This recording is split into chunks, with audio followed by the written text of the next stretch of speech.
The Game of Life and How to Play It by Florence Scovel Shinn. Chapter 7, Love.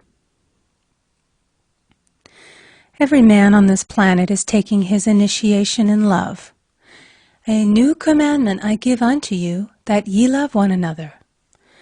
Ouspensky states in Tertium Organum that love is a cosmic phenomenon and opens to man the fourth dimensional world, the world of the wondrous.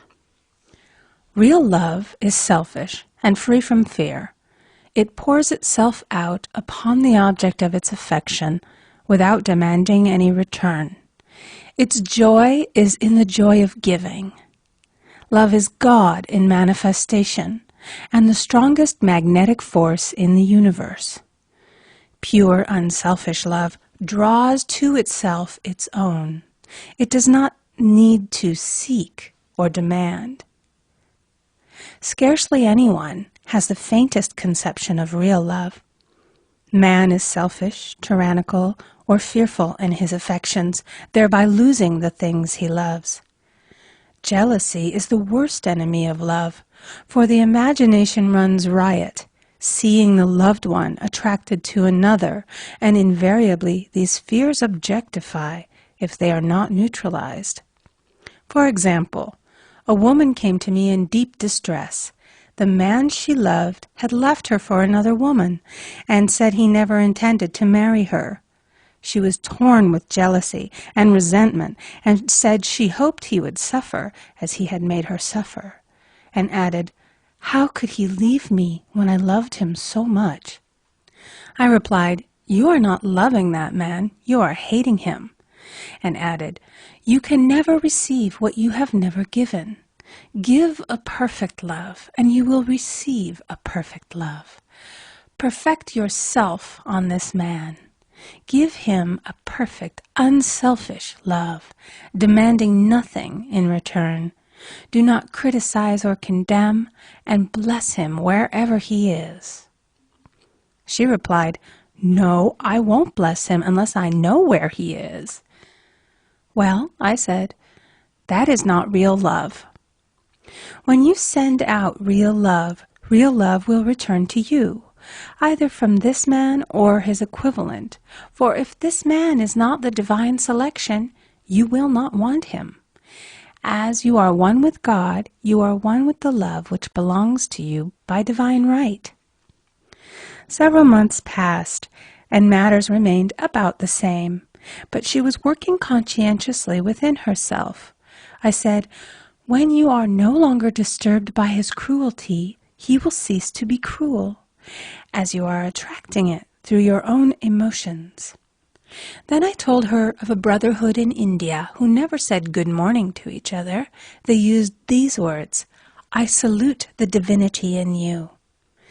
They saluted the divinity in every man and in the wild animals in the jungle, and they were never harmed, for they saw only God in every living thing. I said, "Salute the divinity in this man and say, I see your divine self only. I see you as God sees you, perfect, made in his image and likeness."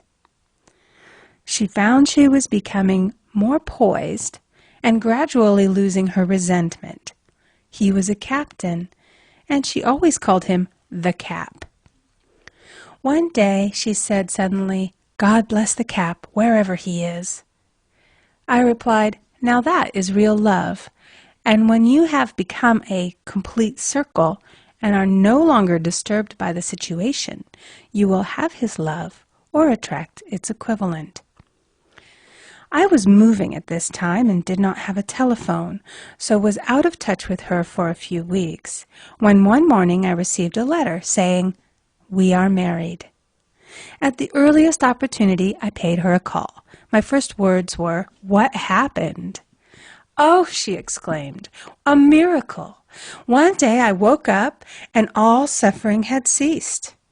I saw him that evening and he asked me to marry him.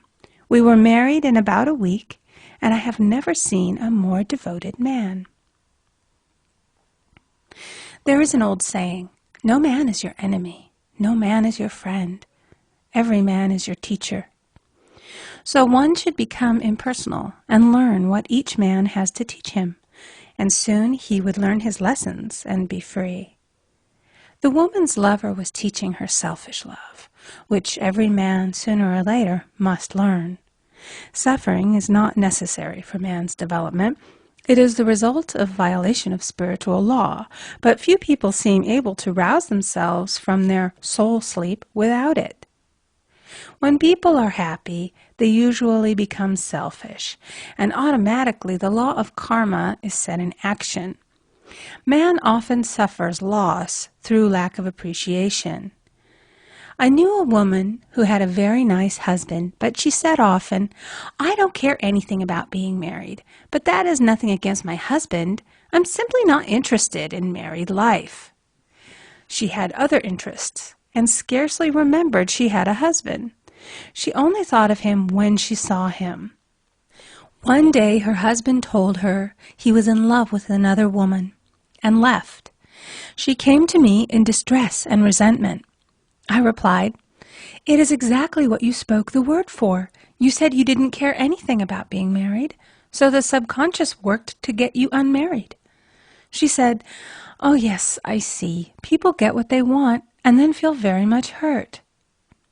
She soon became in perfect harmony with the situation and knew they were both much happier apart. When a woman becomes indifferent or critical and ceases to be an inspiration to her husband, he misses the stimulus of their early relationship and is restless and unhappy.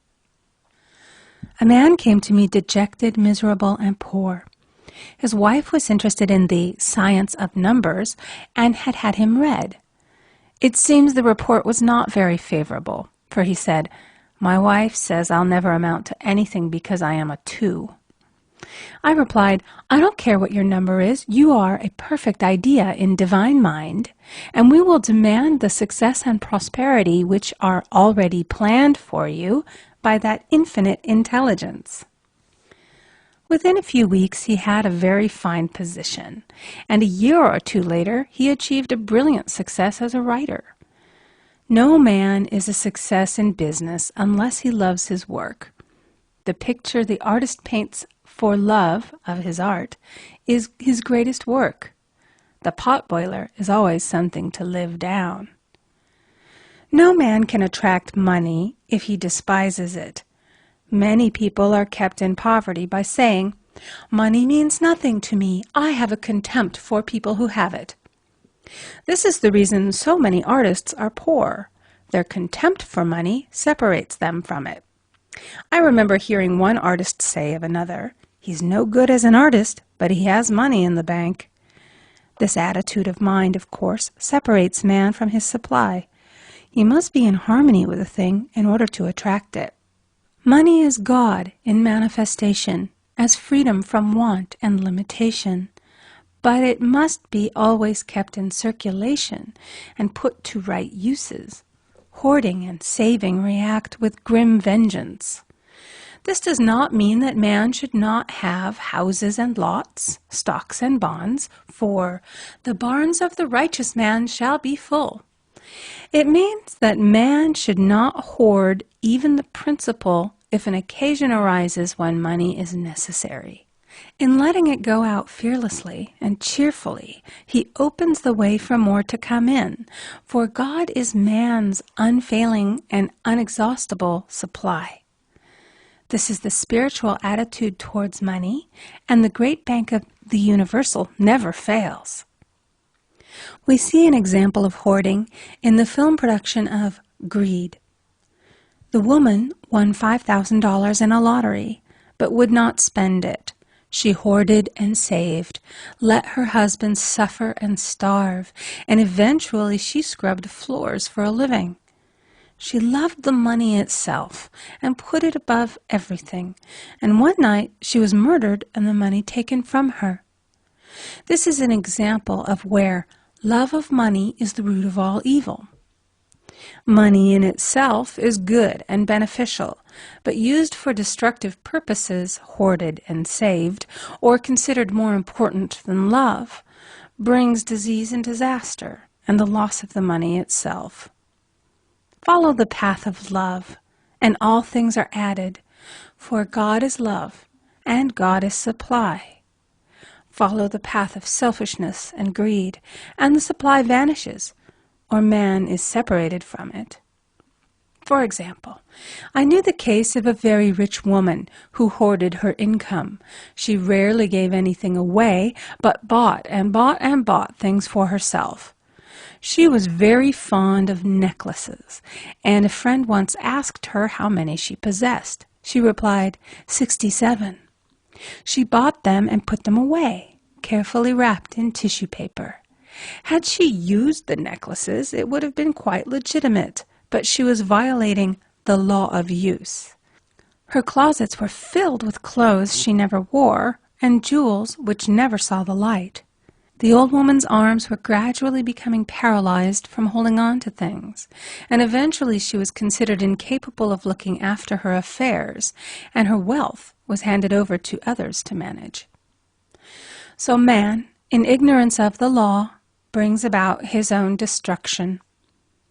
All disease, all unhappiness come from the violation of the law of love. Man's boomerangs of hate, resentment, and criticism come back laden with sickness and sorrow. Love seems almost a lost art, but the man with the knowledge of spiritual law knows it must be regained, for without it he has become as sounding brass and tinkling cymbals. For example, I had a student who came to me month after month to clean her consciousness of resentment. After a while, she arrived at the point where she resented only one woman, but that one woman kept her busy. Little by little, she became poised and harmonious, and one day, all resentment was wiped out. She came in radiant and exclaimed, "You can't understand how I feel. The woman said something to me, and instead of being furious, I was loving and kind. And she apologized and was perfectly lovely to me. No one can understand the marvelous lightness I feel within." Love and goodwill are invaluable in business. For example, a woman came to me complaining of her employer. She said she was cold and critical, and she knew she did not want her in the position. "Well," I replied, "salute the divinity in the woman and send her love." She said, "I can't. She's a marble woman." I answered, "You remember the story of the sculptor who asked for a certain piece of marble? He was asked why he wanted it, and he replied, 'Because there is an angel in the marble.' And out of it he produced a wonderful work of art." She said, "Very well, I'll try it." A week later she came back and said, "I did what you told me, and now the woman is very kind," and took me out in her car. People are sometimes filled with remorse for having done someone an unkindness, perhaps years ago. If the wrong cannot be righted, its effect can be neutralized by doing someone a kindness in the present. This one thing I do, forgetting those things which are behind, and reaching forth unto those things which are before. Sorrow, regret, and remorse tear down the cells of the body and poison the atmosphere of the individual. A woman said to me in deep sorrow, "Treat me to be happy and joyous, for my sorrow makes me so irritable with the members of my family that I keep making more karma." I was asked to treat a woman who was mourning for her daughter. I denied all belief in loss and separation and affirmed that God was the woman's joy, love, and peace. The woman gained her poise at once, but sent word by her son not to treat any longer because she was so happy it wasn't respectable. So mortal mind loves to hang on to its griefs and regrets. I knew a woman who went about bragging of her troubles, so of course she always had something to brag about. The old idea was, if a woman did not worry about her children, she was not a good mother. Now we know that mother fear is responsible for many of the diseases and accidents which come into the lives of children. For fear pictures vividly the disease or situation feared, and these pictures objectify if not neutralized. Happy is the mother who can say sincerely that she puts her child in God's hands and therefore knows that he is divinely protected. For example, a woman awoke suddenly in the night, feeling her brother was in great danger. Instead of giving in to her fears, she commenced making statements of truth, saying, "Man is a perfect idea in divine mind and is always in his right place. Therefore, my brother is in his right place and is divinely protected." The next day, she found that her brother had been in close proximity to an explosion in a mine, but had miraculously escaped. So man is his brother's keeper, in thought, and every man should know that the thing he loves dwells in the secret place of the Most High and abides under the shadow of the Almighty. There shall no evil befall thee, neither shall any plague come nigh thy dwelling. Perfect love casteth out fear. He that feareth is not made perfect in love. And love is the fulfilling of the law.